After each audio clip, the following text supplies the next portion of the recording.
శివ ఫ్రెండ్ని తీసుకొచ్చి రోహిణి నిజ స్వరూపం బయట పెట్టిన మీనా షాక్లో ప్రభావతి, మనోజ్ ఆనందంలో బాలు, రవి, సత్యం, శృతి. ఇంతకు ఏం జరిగింది? అసలు శివ ఫ్రెండ్ని తీసుకొచ్చి రోహిణి నిజ స్వరూపం మీనా ఏం బయట పెట్టింది? అసలు ఏం జరిగిందనేది వీడియోలో చూసి తెలుసుకునేద్దాం. గుండె నిండా గుడి గంటలు అప్కమింగ్ ఎపిసోడ్స్లో ఏం జరగబోతుందో ముందుగా తెలుసుకోవాలి అనుకుంటే వీడియోని లైక్ చేయండి, ఛానల్ని సబ్స్క్రైబ్ చేసుకోండి, పక్కనే ఉన్న బెల్ సింబల్లో ఆల్ పై క్లిక్ చేయండి. ఎలా చేయడం వల్ల అందరికంటే ముందుగా చూడవచ్చు. మొత్తం మీరు చూసుకున్నట్లయితే రోహిణికి మాత్రం రోజు రోజుకి దినదిన గంటంగానే అనిపిస్తూ ఉంటుంది. ఏంటో నాకు ప్రతిరోజు నరకంలాగే అనిపిస్తుంది. ఇక్కడ చూస్తే ఇంట్లో ఏదో ఒక గొడవ. ఎందుకంటే ఆ రోజు ఉదయాన్నే బాలు అయితే డబ్బులు ఇవ్వమని అడిగేసరికి ఇంకా మనోజ్ ఏం మాట్లాడకుండా సైలెంట్గా ఉండడం, రోహిణినే బాలు నిలదీయడంతో ఏంటిది నేనే డబ్బులు ఇవ్వాలా ఏంటి, అక్కడ అసలే పార్లర్ అమ్మేశాను, ఇప్పుడు నేను డబ్బులు ఎక్కడి నుంచి తేవాలి, ఏ రకంగా తీసుకొచ్చి డబ్బులు వాళ్ళకి ఇవ్వాలి అని చెప్పి ఇంకా చాలా టెన్షన్ పడుతూ ఉంటుంది. టెన్షన్ పడుతూ ఉండేసరికి ఏం చేయాలో అర్థం కాని పరిస్థితిలో ఉండగా అప్పుడే విద్య అయితే వస్తుంది. ఏమైంది అని చెప్పాను కానీ ఏముందే, ఎప్పుడు ఉండే ప్రాబ్లమ్సే. ఎందుకంటే ఇంట్లో అన్ని ప్రాబ్లమ్సే కదా, నాకు దినదిన గండం కిందే ఉంటుంది కదా. బాలు ఏమో డబ్బులు అడుగుతున్నాడు, ఏం చేయాలో నాకు అర్థం కాని పరిస్థితి. ఈ మనోజ్ని చూస్తే మనోజ్ అసలు దేనికి రియాక్ట్ కాడు, ఇంట్లో ఏం జరిగినా రియాక్ట్ కాడు, నాకెందుకులే అనుకుంటాడో ఏంటో మరి నాకు అర్థం కాదు అని చెప్పాను. కానీ ఏమోనే బాబు, నీ సమస్యలు చూస్తుంటే నాకు బుర్ర పిచ్చెక్కుతుంది.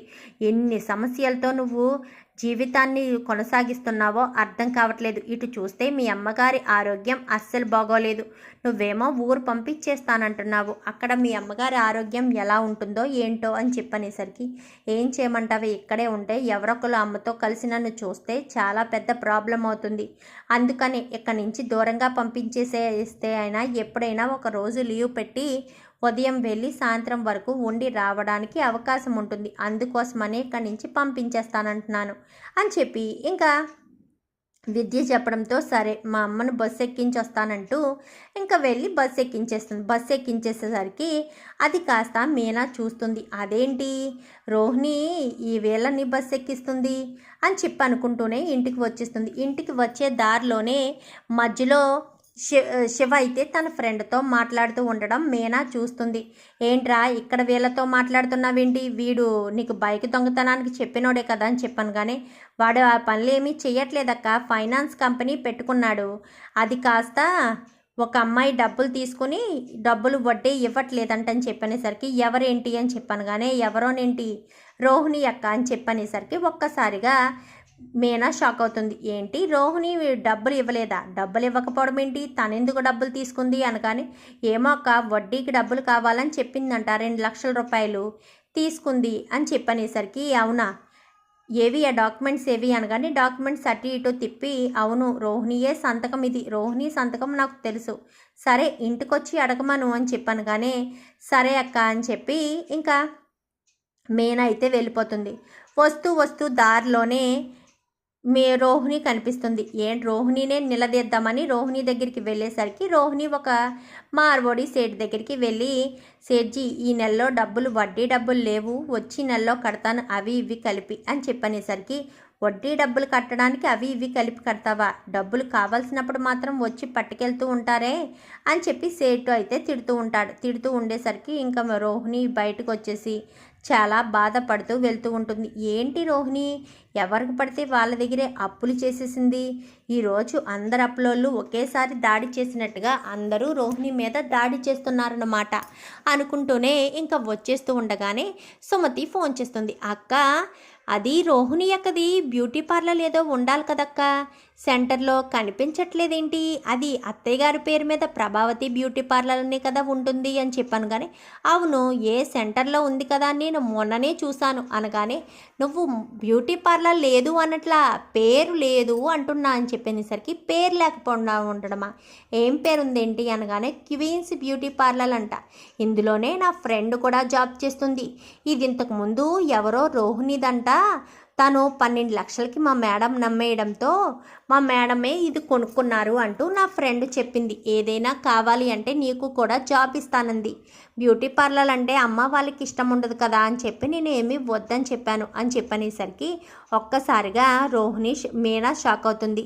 12 లక్షలకి బ్యూటీ పార్లర్ అమ్మేసిందా? మరి ఆ విషయాన్ని ఇంట్లో ఎందుకు చెప్పలేదు? అత్తయ్య గారికైనా ఆ విషయం తెలుసా తెలీదా అనుకుంటూనే మీనా ఇంటికి అనుమానాలు ఒకదాని తర్వాత ఒకటి అనుమానాలు కలుగుతూనే ఉంటాయి. ఇంకా అలా ఇంటికి వచ్చేసరికి ఆ అనుమానంతో వంట చేస్తూ ఉంటుంది. బాలు ఈలోపు రానే వస్తాడు. ఏ పులకంప అనుకుంటూ వచ్చేసరికి చెప్పు ములకంప అని చెప్పనేసరికి ఏంటి అంత దిగులుగా ఉన్నావు? తెలుసుకోకూడదు ఏదో నువ్వు తెలుసుకున్నట్టు ఆ విషయాన్ని ఎలా బయట పెట్టాలా అని ఆలోచిస్తున్నట్టు ఉన్నావు అని చెప్పనేసరికి అవునా నేను అలా ఉన్నానా? తెలుస్తుందా అని చెప్పాను కానీ కొట్టొచ్చినట్టు తెలుస్తుంది అని చెప్పాను కానీ ఏదో తెలిసిందిలేండి ఏం చేయాలో అర్థం కావట్లేదు. తెలిసిన విషయం బయట పెడితే నన్ను తప్పుగా అనుకుంటారేమో, బయట పెట్టకపోతే నిజాన్ని దాచిపెట్టానని అనుకుంటారేమో. ఎవరి గురించి ఏం తెలుసుకున్నావు అని చెప్పాను కానీ ఇంకెవరి గురించి మీ పార్లలమ్మ కోసం అని చెప్పాను కానీ పార్లలమ్మ కోసమా ఏం తెలుసుకున్నావు ఏంటి అని చెప్పాను కానీ ఎందుకులేండి తెలుసుకున్నాను ఏదో తెలుసుకున్నాను అని చెప్పాను కానీ పర్వాలేదు చెప్పు అని చెప్పనేసరికి ఇంకా మీనా అయితే బాలుకి మొత్తం అంతా కూడా చెప్పుకొస్తూ ఉండేసరికి ఏంటి ఎంత జరిగిందా, మరి ఈ విషయాన్ని అందరి ముందు బయట పెట్టాలి కదా అని చెప్పాను కానీ ఎందుకులేండి బయట పెట్టడం వద్దు, ఎందుకు తనకేం ప్రాబ్లం ఉందో అని చెప్పాను కానీ లేదు మా ప్రభావతమ్మ ఓ పార్లమ్మ అంటూ ఓ తెగ ఓదర కొడుతూ ఉంటుంది కదా, ఖచ్చితంగా బయట పెట్టాల్సిందే అని చెప్పి ఇంకా మీనా బాలు అనేసరికి వద్దండి ఎందుకు బయట పెట్టొద్దు అని చెప్పి మీనా అయితే అంటుంది. ఇంకా అలా అన్న తర్వాత ఈలోపు వడ్డీ డబ్బుల కోసమని శివ ఫ్రెండ్ అయితే ఇంటికి రానే వస్తాడు. అప్పుడే రోహిణి అందరూ కూడా వచ్చి పైకి వెళ్తారు. శివ ఫ్రెండ్ వచ్చి రోహిణి గారు అంటూ పిలిచేసరికి ఎవరు రోహిణి కోసం ఎవరొచ్చారు అనుకుంటూ ఇంకా ప్రభావతి కాస్త బయటికి వెళ్తుంది. వెళ్ళేసరికి రోహిణి గారు లేరండి అని చెప్పాను కానీ మీరెవరు అని చెప్పాను కానీ రోహిణి గారు మా దగ్గర 3 లక్షల రూపాయలు తీసుకున్నారు, వడ్డీ డబ్బులు కూడా కట్టడం లేదు అని చెప్పనేసరికి ఏంటి రోహిణి మీ దగ్గర 3 లక్షలు తీసుకుందా అని చెప్పాను కానీ తీసుకున్నది 2 లక్షలే కానీ అక్కడ ఇంకొక 1 లక్ష యాడ్ చేసి 3 లక్షలని శివ చెప్తాడు. ఎందుకంటే 2 లక్షలన్న విషయాన్ని బయట పెట్టాలి కదా, ఒకవేళ నేను తీసుకోలేదు అంటూ అడ్డం తిరిగితే అక్కడ ఏమీ జామీను కూడా ఏమి ఇవ్వలేదు, అందుకోసమని అలా చెప్పేసరికి ఇంకా ఏటి మా రోహిణి మీ దగ్గర ఎందుకు 3 లక్షలు తీసుకుంది, ఎప్పుడు తీసుకుంది అని చెప్పనగానే పలానా డేటు అని చెప్పనేసరికి ఆ డేటు అంటే అమ్మా అదే ఇంటి కాగితాలు ఇడిపించాం కదా ముందు రోజే అని చెప్పనేసరికి ఏంటి రోహిణి వాళ్ళ నాన్నని అడిగి డబ్బులు తీసుకురాలేదా ఏంటి, వేతన్ దగ్గర డబ్బులు అప్పు తీసుకుందా ఏంటి అనుకుంటూనే ఇంకా ప్రభావతి అనుకుంటుంది.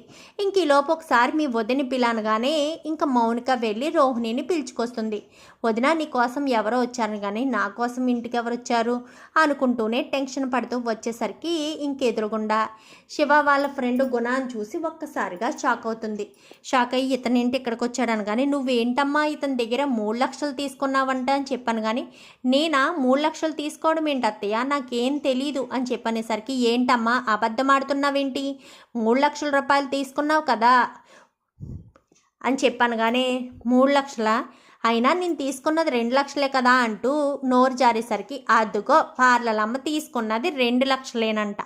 2 లక్షలైనా ఎందుకు తీసుకుంది ప్రభావతమ్మ, నువ్వు ఇంతకీ పార్లర్ పేరు మారిందో లేదో చూసుకున్నావా లేదా అని చెప్పనేసరికి ఏంట్రా పార్లర్ పేరేంటి అని చెప్పనేసరికి అవును అత్తయ్య గారు రోహిణి పార్లర్ పేరు మార్చేసింది ఎందుకంటే పార్లర్లు అమ్మేసింది అని చెప్పనేసరికి ఒక్కసారిగా ప్రభావతి ఇటు అందరూ కూడా షాక్ అవుతారు. మీనా అని చెప్పనేసరికి ఏంటి మా ఆవిడ మీద కేకలు వేస్తున్నావు, నువ్వు పార్లర్ అమ్మిన విషయం నిజం కాదా, పార్లర్లు 12 లక్షలకు అమ్మేశావు, సేటు దగ్గర నీ నగలన్నీ తాకట్టు పెట్టి 3 లక్షల రూపాయలు తెచ్చావు, ఇంకా శివ వాళ్ళ ఫ్రెండ్ అదే ఇతని దగ్గర కాస్త 2 లక్షలు తెచ్చావు, మొత్తం 17 లక్షలు లెక్క సరిపోయిందనుకుంటా కదా ప్రభావతమ్మ. ఈ 17 లక్షలే ఆ రోజు ఇల్లు విడిపించడానికి తీసుకొచ్చిన డబ్బులు, వాళ్ళ నాన్నని అడిగి తీసుకొచ్చిందని ఓ తెగ సంబరపడిపోయావు కదా అంటూ చెప్పేసరికి ఈ విషయాలన్నీ నీకు తెలుసా అని చెప్పాను కానీ నేను చూశాను రోహిణి, నేను చూశాను నువ్వు సేటుతో మాట్లాడడం నేను చూశాను, ఈ నెలలో వడ్డీ డబ్బులు లేవు, నెక్స్ట్ మంత్ వడ్డీ డబ్బులు ఇస్తానన్నావు. అలాగే పార్లర్ పేరు కూడా మారిపోయింది, 12 లక్షలకి పార్లర్ అమ్మేసిన విషయం కూడా నాకే తెలిసింది అని చెప్పనేసరికి, ఏంటి రోహిణి ఏంటిదంతా, అయినా నువ్వేంటి అప్పులు చేయడం ఏంటి, మీ నాన్న కోటీశ్వరుడు అని చెప్పావు కదా, మరి 10 లక్షల రూపాయలు కావాలని తీసుకుని మరి పార్లర్ పెట్టి 12 లక్షల రూపాయలకి పార్లర్ అమ్మేయడం ఏంటి, అసలు ఏంటిదంతా, మీ నాన్నని అడిగితే మీ నాన్న ఇచ్చేవాడు కదా, ఫోన్ చేయి, మీ నాన్నకు ఫోన్ చేస్తేనే కదా అసలు విషయం బయటపడుతుంది, నువ్వెక్కడ ఇన్ని అప్పులు చేయడం ఏంటి, మీ నాన్నకు ఫోన్ చేసి డబ్బులు అడిగి వెంటనే ఈ అప్పులన్నీ తీర్చేసేయి అని చెప్పనేసరికి, అది అత్తయ్య అని చెప్పాను. కానీ ఏంటి మీ నాన్న ఫోన్ పని చేయట్లేదా, లేక మీ నాన్నకు జ్వరం వచ్చేసిందా అంటూ బాలు మాట్లాడేసరికి, నువ్వు ఉండరా, ఫోన్ చేస్తానని చెప్తుంది కదా, ఫోన్ చేయి రోహిణి, ఫోన్ చేసి మీ నాన్నతో మాట్లాడి 17 లక్షలు పంపించమని వీళ్ళ అప్పులన్నీ తీర్చేసాయి, మన ఇంటికి ఎవరైనా ఇలా అప్పుల వాళ్ళు వస్తే ఎంత పరువు తక్కువ అంటూ ఇంకా ప్రభావతి మాట్లాడేసరికి రోహిణికి ఏం చేయాలో అర్థం కాదు. చెప్పు రోహిణి, మీ నాన్నకి ఫోన్ చేయమంటే అలా తెల్లమొహం వేసుకు చూస్తావేంటి, ఫోన్ చేయి మీ నాన్నకి అని చెప్పాను. కానీ అది అత్తయ్య గారు అని చెప్పాను. కానీ ఏంటి పార్లలమ్మా, మీ నాన్న మలేషియాలో లేడు కదా, అసలు నీకు నాన్నే లేడు కదా అని చెప్పనేసరికి ఒక్కసారిగా రోహిణి షాక్ అవుతుంది. ఎందుకు ఉంటాడు, నీకున్నది అమ్మ ఒక కొడుకు మాత్రమే కదా అని చెప్పాను. కానీ ఒక్కసారిగా మీనా షాక్ అవుతుంది. ఈ విషయం మీకెలా తెలుసు అనగానే, పార్లలమ్మే వాళ్ళని బస్సు ఎక్కిస్తుంటే నేనే చూశాను, వాళ్ళ దగ్గరికి వెళ్ళి ఆరా తీస్తే అసలు విషయాలన్నీ కూడా బయటకు వచ్చాయి. చూడు ప్రభావతమ్మ, నువ్వు తీసుకొచ్చింది నీకు ఇంటికి మొట్టమొదటిసారి కోడలుగా అడుగుపెట్టిన అమ్మాయిని కాదు, ఆల్రెడీ వేరే ఇంట్లో అడుగుపెట్టి కోడలుగా అక్కడ 1 సంవత్సరం పాటు ఉండి అక్కడ భర్త చనిపోయిన తర్వాత ఇక్కడికి వచ్చిన అమ్మాయిని నువ్వు కోడలుగా చేసుకున్నావు, అంటే మనోజ్ గాడికి 2వ పెళ్ళి చేసావన్నమాట అంటూ ఇంకా బాలు చెప్పేసరికి ఒక్కసారిగా మీనా సత్యం అందరూ కూడా షాక్ అయిపోతారు. అది అని చెప్పాను. కానీ చెప్పు పర్వాలేదు చెప్పు అని చెప్పాను. కానీ ఏం చేయాలో అర్థం కాని పరిస్థితికి వచ్చేస్తుంది రోహిణి అయితే. మరి ఇప్పుడు రోహిణి ఏం సమాధానం చెప్తుంది, అసలు ఏం జరగబోతుంది అనేది రాబోయే ఎపిసోడ్స్లో చూసి తెలుసుకునేద్దాం. మా వీడియో కనుక మీకు నచ్చినట్లయితే వెంటనే లైక్ చేసి మా ఛానల్ని సబ్స్క్రైబ్ చేసుకుని పక్కనే ఉన్న బెల్ సింబల్లో ఆల్ పై క్లిక్ చేయండి. ఎలా చేయడం వల్ల అందరికంటే ముందుగా చూడవచ్చు.